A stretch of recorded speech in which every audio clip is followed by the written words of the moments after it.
बिस्मिल्लाहिर्रहमानिर्रहीम। अस्सलाम वालेकुम। लाइव एट आडियो के एक नए शो में खुशामदीद। मैं हूं आपकी होस्ट रमल एजाज। नाजरीन, हम लोग फिजिकल हेल्थ को तो बहुत सीरियस लिए हुए हैं। सर में दर्द है, पाँव में मोच आ गई, ये दवाई ले लें, इस तरह से ट्रीटमेंट दे लें। लेकिन मेंटल हेल्थ को हम लोग बिल्कुल साइड पे किए हुए हैं।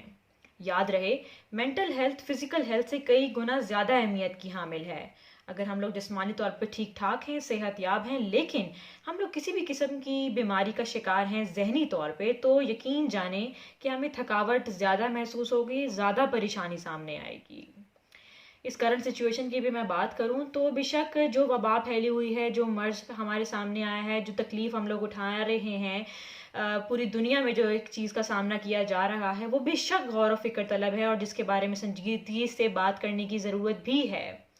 लेकिन अगर हमारे जहनी असाब मजबूत हैं तो हम लोग किसी भी किस्म की बीमारी और किसी भी किस्म की वबा से लड़ जाएंगे। आज के शो का हिस्सा बनेंगी कुछ ऐसी ही बातें जिसके लिए मेरे साथ मौजूद है नौशीन नासिर साहिबा, जिनका ताल्लुक इस्लामाबाद से है। क्लिनिकल साइकोलॉजिस्ट हैं और बतौर स्किल्स एनालिस्ट इस्लामाबाद के एक निजी इदारे में अपनी खिदमत सर अंजाम दे रही हैं। नौशीन, बहुत शुक्रिया आज आपने हमें वक्त दिया। सबसे पहले तो मैं चाहूंगी कि आप हमें बताएं कि मेंटल हेल्थ है क्या और ये कितनी इम्पोर्टेंट है। So thank you so much for having me. Mental health जो है, अगर हम लोग बहुत जनरली बात करें तो it is about the balance या proper functioning of your emotions and behaviour. ठीक है, जिस तरह हम बात करते हैं कि हमारी physical health is very important या हमारे बायोलॉजिकल नीड है, sleeping eating is very important for our survival, इसी तरह हमारा balance of emotions and behaviour is very important for our survival as well. ठीक है, तो this is how it is important for the equally important for your survival. That's how आपकी जो cognitive functioning आ जाती है ना, एक that's how it makes you different from animals and human beings. So ये उतना जरूरी है कि आपको ये इंसान होने में और एक जानवर होने में आपको फर्क चीज देती है। That's how important it is and how much it is important for everyone. It is very much important. जैसा आपको मैंने कहा ना कि हमारी बायोलॉजिकल नीड है, इट इज हमारे सर्वाइवल के लिए जरूरी है, इसी तरह हर इंसान के लिए हर लेवल पे इसकी डिफरेंट फंक्शनिंग होती है। तो अगर हर इंसान अपने लेवल पे उसको प्रॉपर्ली बैलेंस नहीं कर पा रहा, अपने इमोशंस को और अपने बिहेवियर को, इट मीन्स कहीं ना कहीं वो लैक कर रहा है अपनी डेवलपमेंट में, जो फिजिकली हमें नजर नहीं आती, जो मेंटल लेवल पे होती है। तो जब देखिए, जिस तरह फिजिकली अगर हमारी कोई लैक होती है डेवलपमेंट में, तो हमें कितनी प्रॉब्लम होती है, हमारे एक हाथ काम नहीं कर रहा, हमारी एक लेग काम नहीं कर रही है, कोई भी पार्ट ऑफ बॉडी। तो इसी तरह अगर आपकी स्पेसिफिक स्टेज पे आपकी प्रॉपर बैलेंस नहीं रहा, so it means that you are lacking down and it will affect you in a very much negative way in your future life. ठीक है। रशीन सर, अगर हम लोग बात करें डिफरेंट एज ग्रुप्स की, जेंडर्स की, एक्सपीरियंसेस की, एक्सपोजर लेवल की, तो क्या कहेंगी कि वर्किंग वुमेन और हाउसवाइफ, वर्किंग मैन और जॉबलेस, इसके अलावा स्टूडेंट लाइफ और प्रोफेशनल लाइफ, क्या इन सब डिफरेंट ग्रुप्स में मेंटल हेल्थ जो है वो यकसा अहमियत की हामिल है? बिल्कुल बिल्कुल, जिस तरह मैंने आपसे कहा कि हर स्टेज पे हमें जरूरत होती है अपनी फंक्शनिंग की। ठीक है, और हर सिचुएशन एक डिफरेंट डिमांड करता है हमारे से balance of our mental health. ठीक है, अब आप वर्किंग वुमेन ले लें, उनकी सिचुएशंस डिफरेंट है, उनको उसको कोप अप करने के लिए डिफरेंट बिहेवियर्स और डिफरेंट इमोशनल एक्सप्रेशन शो करने पड़ते हैं। जो हाउस वाइफ है उनके लिए डिफरेंट है, because they have different responsibilities, उनकी सिचुएशन डिफरेंट है। स्टूडेंट्स, हर इंसान के लिए उसकी सिचुएशन के हिसाब से, उसके डेवलपमेंट पीरियड के हिसाब से, it is very important equally for everyone. ठीक है। और इनकी जो डिफरेंट डिमांड्स हैं हर बंदे से, फॉर एग्जांपल हमने हाउसवाइफ और वर्किंग वुमेन की बात की, तो इसमें तो उनका सोशल सर्कल और जिस सराउंडिंग में, जिस एनवायरनमेंट में वो रह रही हैं, वो भी बहुत इंपॉर्टेंट रोल प्ले कर रहा होगा। बिल्कुल, देखिए मैं आपसे ये कह रही हूँ ना कि हमारी सिचुएशन वाइज डिफर करता है। ठीक है, अब जो एक हाउस वाइफ है उसकी सिचुएशन और उसके एनवायरनमेंट बहुत डिफरेंट है as compare to working women. Working women बाहर जाती है, वो डिफरेंट लोगों से इंटरेक्ट करती है, एवरीडे बेसिस पे उसके डिफरेंट काम होते हैं, डिफरेंट टास्क होते हैं। तो उसके हिसाब से she need to cope up, अपनी जो कोपिंग एबिलिटीज हैं उसका वो डिफरेंट होंगी as compare to the woman who is in the house. उसका ज्यादा से ज्यादा काम जो एक हाउस में है, she is a working women, उसने उठना है, अपने बच्चों को देखना है, घर का काम संभालना है, कुछ एक दो फ्रेंड्स होंगे उसके साथ कनेक्ट करेगी या नेबर्स होंगे, तो उसका जो कोपिंग मैकेनिज्म है वो बहुत डिफरेंट है as compare to working women. तो इट डेफिनेटली डिफर्स। ठीक है। तो क्या कहना चाहेंगी उन लोगों को जिनकी प्रोफेशनल लाइफ भी है और जाहिर है पर्सनल लाइफ तो हर बंदे की होती है, तो पर्सनल लाइफ को प्रोफेशनल लाइफ से अलग करने के लिए मेंटल हेल्थ कैसे रोल प्ले कर सकती है, और हमें क्या करना चाहिए इन दोनों के बीच में एक दीवार खड़ी रखने में, ताकि हम दोनों जगह जो है वो अच्छे से फंक्शन कर सकें। देखिए, इसमें सबसे इम्पोर्टेंट तो चीज़ ये है कि you should know your priorities, goal settings जिसको हम कहते हैं, कि आपको पता होना चाहिए कि मेरी पर्सनल लाइफ की क्या प्रायोरिटीज़ हैं और मेरी प्रोफेशनल लाइफ की क्या प्रायोरिटीज़ हैं। जब आपको दोनों की प्रायोरिटीज़ पता होंगी तो यू विल नो कि अच्छा मैंने इस टाइम पे ये चीज़ करनी है और इस टाइम पे ये चीज़ करनी है। जब हमें ये नहीं पता होता ना कि हमारी पर्सनल लाइफ में क्या ज़रूरतें हैं और हमारी प्रोफेशनल लाइफ में क्या ज़रूरतें हैं, आप आजकल के टाइम में ये है कि हम लोग बस करे जा रहे हैं। पर्सनल लाइफ में भी यही हो रहा है और प्रोफेशनल लाइफ में भी। जॉब मिल गई, चाहे हमारा इंटरेस्ट था यानी बस जॉब करनी है, घर आना है, खाना पीना है, जो हमारे रूटीन्स हैं, तो हमें प्रायोरिटीज का नहीं पता, इसीलिए हमारी प्रोफेशनल लाइफ बहुत इफेक्ट करती है हमारी पर्सनल लाइफ को। बाहर कुछ हो गया ऑफिस में तो हम घर आते हैं इफेक्टेड, और हमारे घर पे बिहेवियर खराब हो जाता है, इमोशनल एग्जॉस्शन हो जाती है, या घर पे फैमिली इस तरह का एनवायरनमेंट होता है, हम ऑफिस जाके बहुत एग्जॉस्टेड हो जाते हैं, अपनी प्रोडक्टिविटी को हमारी बहुत इफेक्ट हो जाती है। तो जब आप अपनी प्रायोरिटी सेट कर लेते हैं कि मुझे ऑफिस में ये काम करने, मेरे घर में ये प्रायोरिटीज हैं, तो you very clearly you can differentiate and build that wall between two areas and you can function very effectively. असाब पे जो कंट्रोल है वो बहुत इंपॉर्टेंट रोल प्ले कर रहा है हर हर लेवल पे। क्या कहेंगी कि हर साल जो वर्ल्ड मेंटल डे मनाया जाता है, उसके हवाले से, जिस तरह हम गुज़िश्ता साल की बात करें तो WHO की जानिब से जो थीम दी गई थी वो सुसाइड पे थी, क्योंकि सुसाइडल रेट पे हम लोग देख रहे थे कि बहुत राइज सामने आ रहा है यंगस्टर्स में, स्टूडेंट लाइफ में। तो एज अ साइकोलॉजिस्ट आप क्या कहेंगे कि क्या इकदामात उठाने चाहिए साइकोलॉजिस्ट को और मुख्तलिफ एनजीओज को, इदारों को जो कि इनके लिए काम करें? दूसरा हमें बताइएगा कि एक फैमिली कितना रोल प्ले करती है अपने बच्चों की मेंटल स्टेबिलिटी में? अच्छा, देखिए, पहले हम सुसाइड पे बात करें, definitely there is a very much increase in the rate of suicide. अब मसला ये है कि सबसे इम्पोर्टेंट चीज़ जो रिसर्च हमें फाइंडिंग शो करती है, ठीक है, साइकोलॉजिकली एंड सोशली, आप लोग देखें कि we are lacking purpose in our life. हमारी लाइफ में कोई मीनिंग नहीं रहे, वी डोंट नो, वही गोल वाली बात है कि we don't know what we have to strive for. जब आपकी जिंदगी में कोई गोल नहीं होता, कोई मकसद नहीं होता, तो क्या होता है कि आपके बिहेवियर्स में आप बहुत डाउन हो जाता है, लो मूड होता है, आप मीनिंगलेस हो जाती है, स्लीप डिस्टर्बेंस, जो सब सिम्टम्स आना शुरू हो जाते हैं। तो इवेंचुअली लीड्स टू कि अच्छा फायदा कुछ नहीं है, and people are start attempting suicide. Being a psychologist is very important कि आप अवेयरनेस पहले क्रिएट करें कि how one can cope up with different situations. अब ये है कि हम सिर्फ डिप्रेशन की बात करते हैं, हम एंजाइटी की बात करते हैं, हम पॉजिटिव पर्सपेक्टिव्स की बात नहीं करते कि ह्यूमन बीइंग कितने कैपेबल हैं of adapting in a positive way. ठीक है, हमारी इतनी जो क्या ना पॉजिटिव साइकोलॉजी जो हमारी कहती है कि हमारे अंदर इतने अच्छे पॉजिटिव ट्रेट्स हैं जिनको हम यूटिलाइज करें तो we can achieve a lot.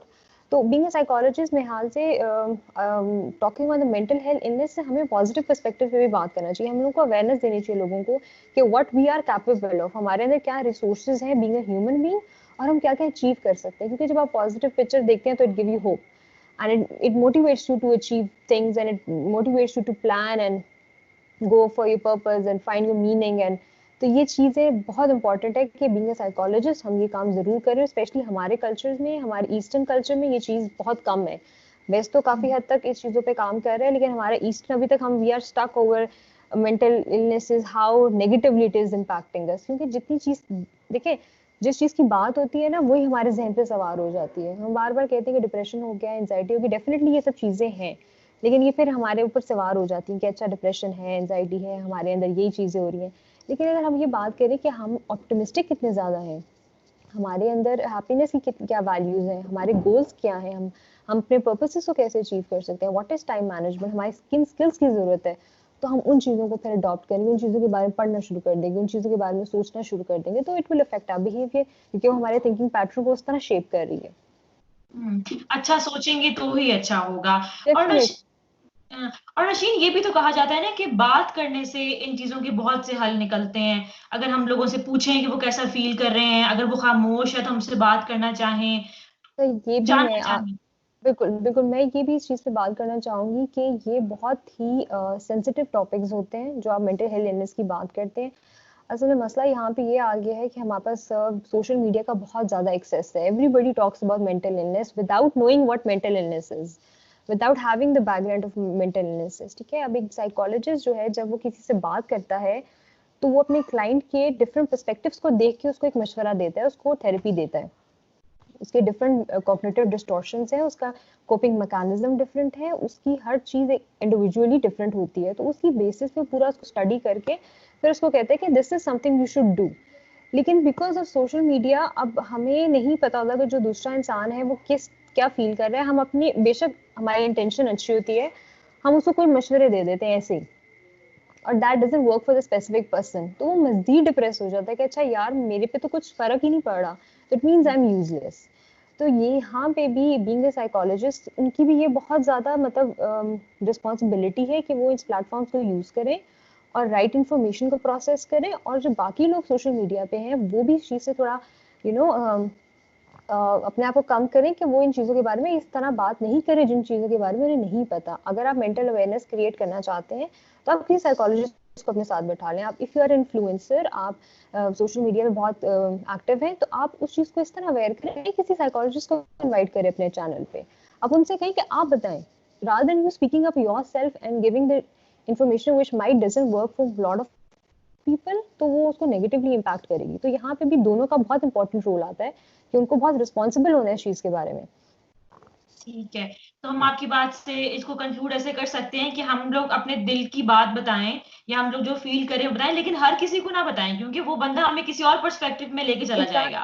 Exactly, इसीलिए आपके पास जो भी आता है आप उसको बोले, उसको इनकरेज करें कि आप साइकोलॉजिस्ट के पास जाएं। और साइकोलॉजिस्ट भी, मैं ये कहती हूँ कि ये उनकी ज्यादा रिस्पॉन्सिबिलिटी है कि वो ऑनलाइन आए, वो ऑन द बोर्ड आए और वो डिस्कस करें लोगों के साथ, क्योंकि साइकोलॉजिस्ट कम है सोशल मीडिया पे और लोगों के पास इजी एक्सेस सोशल मीडिया है, फिर उनको जो मिलता है वो उससे बात कर लेते हैं, नेगेटिवली इम्पैक्ट हो जाता है। तो ये हमारी रिस्पॉन्सिबिलिटी भी है कि हम इस प्लेटफॉर्म को ज़्यादा से ज़्यादा यूज़ करें और लोगों को उस तरफ लेके आए कि आपने किस राइट डायरेक्शन में कैसे जाना है।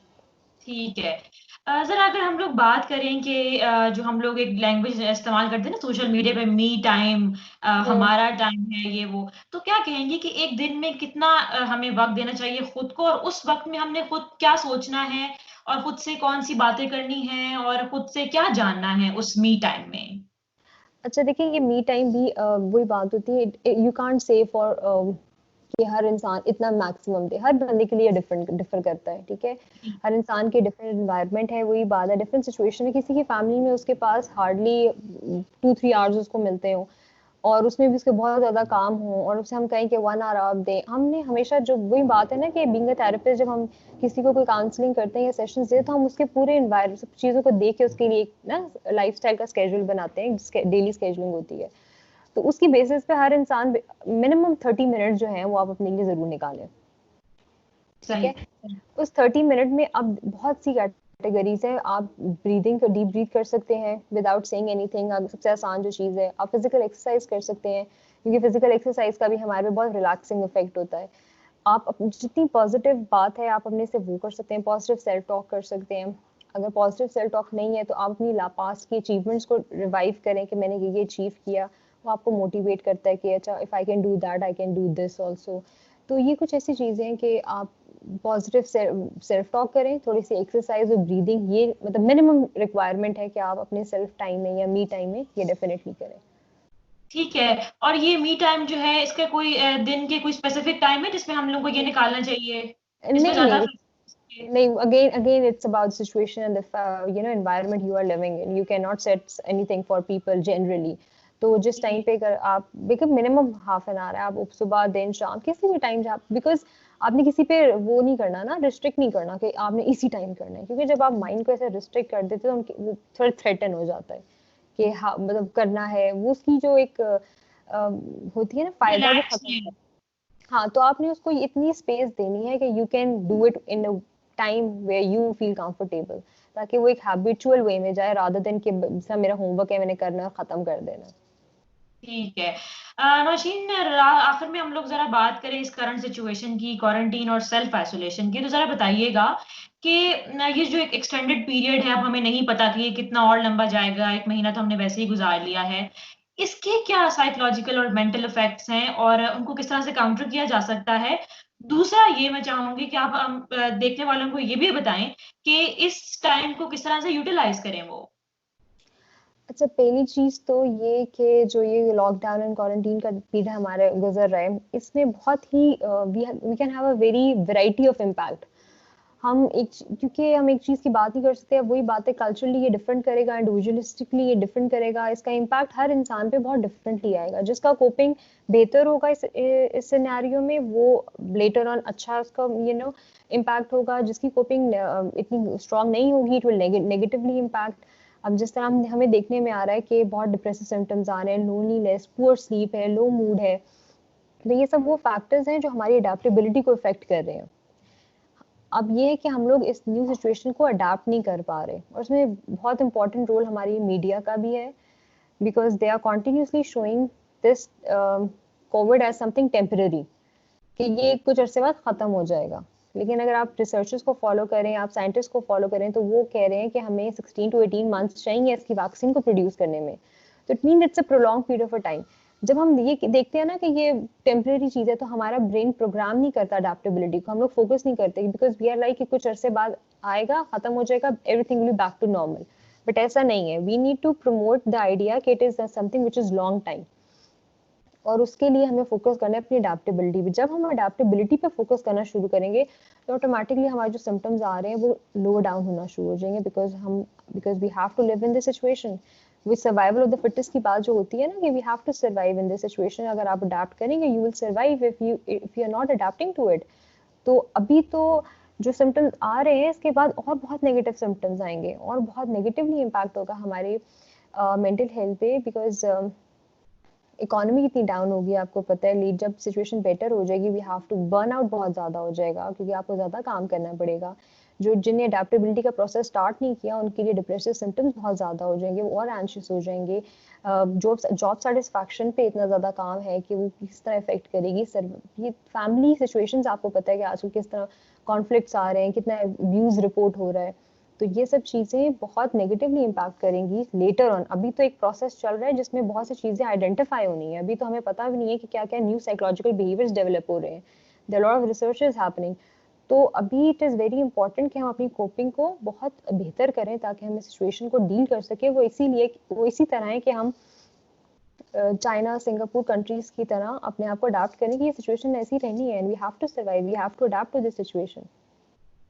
ठीक है। और जैसे आपने ये बात की ना कि हम लोग देख रहे हैं कि नेगेटिव सिम्टम्स ज्यादा सामने आ रहे हैं, डिप्रेशन है और ये सब चीजें, तो ये फेस करते हुए हम लोग ज्यादा पैनिक क्रिएट कर रहे हैं, खौफ, ना कि उस सिचुएशन को कोप अप करने के लिए कुछ एकदम हाथ उठाए जा सके। बिल्कुल ऐसा ही है। देखिए, पहली चीज़ तो ये है कि जो इस तरह की सिचुएशन में ये जो सिम्टम्स हैं, it is normal to have the symptoms, because जब ऐसी सिचुएशन होती हैं तो हम लोग इनको किसी डिसऑर्डर में नहीं डालते। हम because every one is having these symptoms. तो ये चीज़ पहले आपको अवेयर करना बहुत ज़रूरी है, कि क्योंकि ये जो थॉट इट सेल्फ है ना, कि शायद मेरा ही डिप्रेशन है, या आई एम फीलिंग लो, ये it self is very negatively impacting a person. तो जब आपको पता होता है कि ये सिचुएशन में ये सब चीज़ें हो सकती हैं, इट्स अ पॉसिबिलिटी, तो आप थोड़ा सा आपकी माइंड, आपकी थिंकिंग पैटर्न इतनी नेगेटिव नहीं होती, कि यू फील कि okay, this is what everybody is feeling and we have to together come out of it. तो ये चीज़ बड़ी ज़रूरी है। दूसरी चीज़, हमारे सिम्टम्स हैं, हमें पता होना चाहिए कि कहाँ क्लिनिकल डिप्रेशन है, कहाँ सिम्टम्स ऑफ डिप्रेशन है, कहाँ पे एंजाइटी एक हम जनरली फील करें या एक क्लिनिकल एंजाइटी है। उसके लिए हमारे पास बहुत प्लेटफॉर्म्स हैं। मैं लोगों से ये कहूँगी कि वो ऑनलाइन सेशंस बहुत मिनिमम रेट्स पे हो रहे हैं। इतनी ज़्यादा वेबसाइट्स है जहाँ पे डिफरेंट मेंटल ऑर्डर्स की क्राइटेरिया है। आप प्लीज़ बी अवेयर कि कहाँ ये क्लिनिकल डिप्रेशन है, कहाँ ये जस्ट डिप्रेसिव सिम्टम्स हैं। बिकॉज कॉन्टिन्यूसली सेइंग कि I am having depression, because हम सेशंस ऑनलाइन ले रहे हैं, तो there lot of clients saying कि मुझे डिप्रेशन हो गया है। तो व्हेन वी आस्क कि अच्छा एक ब्रीफ कि क्या डिप्रेशन हो गया, तो इट इज़ नॉट डिप्रेशन, वो लो मूड है या स्ट्रेस है, हमें डिफरेंस नहीं पता, वी आर नॉट अवेयर। तो we keep on thinking depression depression, and it eventually affects us very negatively, हमारी अडेप्टेबिलिटी को, हमारी थिंकिंग को, हमारी पॉजिटिविटी को। तो please be aware, psycho education करें, आप ऑनलाइन सेशंस लें एजुकेशन पे कि what these things are, what these things are not. तो ये भी काफ़ी हद तक हमें हेल्प करेगी कि हम कोप अप कर सकें इन सिचुएशंस को। ठीक है नौशीन, बहुत शुक्रिया, आपने हमें अपना कीमती वक्त दिया और एक ऐसे मौजू पे बात की जिसको हम नॉर्मली बिल्कुल इग्नोर कर देते हैं और इतनी इंपॉर्टेंस नहीं देते। Thank you so much for having me. तो नाजरीन, आपने सुना कि मेंटल हेल्थ कितनी इंपॉर्टेंट है, किस तरह से इसको काउंटर किया जा सकता है और किस तरह से किसी भी सिचुएशन से लड़ा जा सकता है। आज के शो के लिए इतना ही। मिलते हैं एक नए शो, कुछ नई बातों और नए मेहमानों के साथ। तब तक के लिए अपना ख्याल रखिएगा। अल्लाह हाफिज़ नासिर।